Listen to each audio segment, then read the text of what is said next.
Depuis plusieurs mois, un phénomène discret mais profondément stratégique est en train de se produire. Le président rwandais Paul Kagame, longtemps considéré comme l'un des alliés les plus fiables de l'Occident en Afrique, semble aujourd'hui faire face à une réalité nouvelle. Un silence diplomatique inquiétant. Moins d'invitations. Moins de soutien public. Et surtout, des critiques de plus en plus ouvertes. La question est simple. Kagame est-il en train d'être progressivement isolé sur la scène internationale?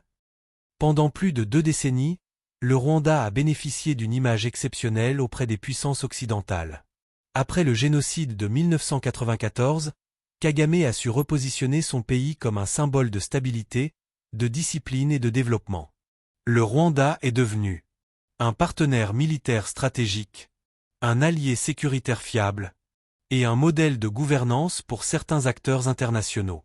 Mais cette image commence aujourd'hui à se fissurer car derrière cette stabilité apparente, des tensions régionales persistantes, notamment avec la République démocratique du Congo, attirent désormais l'attention du monde entier. Le conflit dans l'est du Congo a profondément changé la perception internationale du Rwanda. De plus en plus de rapports, d'accusations et de pressions diplomatiques pointent du doigt Kigali pour son rôle présumé dans l'instabilité régionale. Ce qui est nouveau, ce n'est pas l'accusation elle-même. C'est la réaction du monde. Là où auparavant les grandes puissances restaient prudentes, aujourd'hui le ton change. On observe des déclarations plus critiques, une pression diplomatique accrue, et surtout, une prise de distance progressive. Ce changement indique une chose essentielle. Le Rwanda n'est plus intouchable diplomatiquement. En géopolitique, le silence est souvent plus révélateur que les déclarations publiques. Et ce silence devient de plus en plus visible autour de Kagame. Moins de soutien explicite. Moins de défense active sur la scène internationale. Ce phénomène suggère une réévaluation stratégique.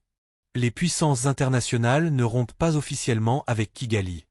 Mais elles commencent à ajuster leur position. Et dans le monde des relations internationales, ce type d'ajustement est souvent le premier signe d'un isolement progressif. Ce moment pourrait représenter un tournant majeur pour le Rwanda. Car la force diplomatique du pays reposait sur 3 piliers.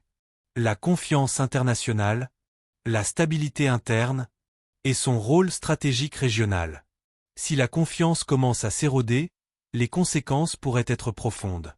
Non seulement pour le Rwanda, mais pour toute la région des Grands Lacs. Car l'équilibre régional dépend fortement de la position et de l'influence de Kigali. La vraie question aujourd'hui n'est pas simplement de savoir si Kagame est isolé. La vraie question est de savoir si cet isolement est temporaire, ou s'il marque le début d'une transformation géopolitique majeure. Le Rwanda reste un acteur stratégique. Mais le monde change. Les alliances évoluent. Les équilibres se redéfinissent. Dans ce nouveau contexte, chaque décision, chaque silence, et chaque prise de distance peut redessiner l'avenir de toute une région. Une chose est certaine. Les prochains mois seront décisifs. Si vous voulez comprendre les véritables enjeux géopolitiques derrière ce qui se passe en Afrique centrale, abonnez-vous et activez la cloche. Parce que dans ce monde, la vraie bataille n'est pas seulement militaire. Elle est diplomatique. Et elle est stratégique. Ce qui rend la situation actuelle encore plus critique, ce n'est pas seulement la pression diplomatique visible. C'est le risque d'un réalignement stratégique global. Dans l'histoire des relations internationales, lorsqu'un leader commence à être progressivement ignoré ou moins soutenu, cela signifie souvent que les grandes puissances envisagent déjà l'après. Non pas nécessairement un changement immédiat, mais une transition possible. Les institutions internationales, les partenaires économiques et les acteurs sécuritaires cherchent toujours à protéger leurs intérêts à long terme. Et lorsque l'incertitude augmente autour d'un acteur clé, ils commencent à diversifier leurs alliances. Ce processus est lent, silencieux, mais extrêmement significatif.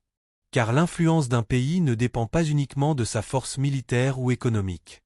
Elle dépend aussi de la perception. La perception de sa stabilité. La perception de sa légitimité. Et surtout, la perception de son utilité stratégique. Si cette perception change, alors tout change. Et aujourd'hui, les signaux indiquent que certains acteurs internationaux réévaluent leur position. Pour comprendre la situation actuelle, il faut comprendre une réalité fondamentale des relations internationales.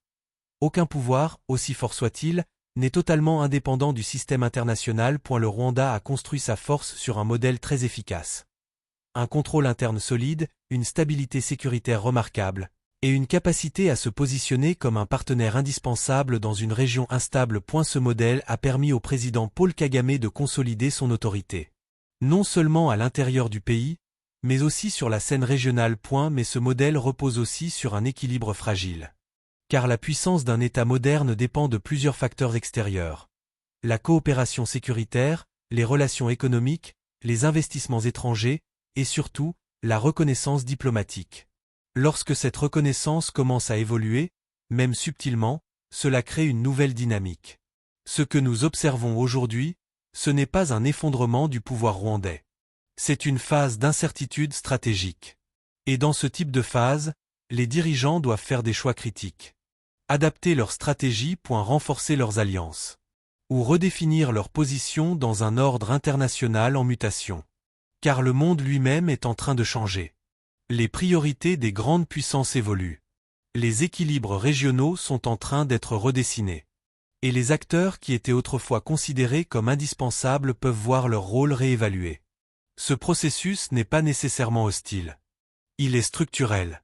Il fait partie de la logique froide et pragmatique de la géopolitique. Et c'est précisément ce moment que traverse actuellement le Rwanda. C'est précisément ce moment que traverse actuellement le Rwanda. Un moment où l'influence ne disparaît pas, mais où elle est testée.